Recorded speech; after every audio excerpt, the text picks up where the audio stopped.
रङ त साह्रै राम्रो रहेछ त अरू त भित्ताले अलिकति लाउनु पर्ने थियो यार लैजाउँ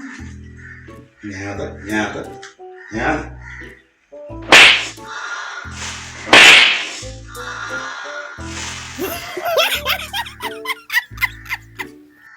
हामी चोर हो र रङ लिएर जानलाई नचल खालि उठफटाङ मात्रै आउँछ तेरो दिमागमा सुन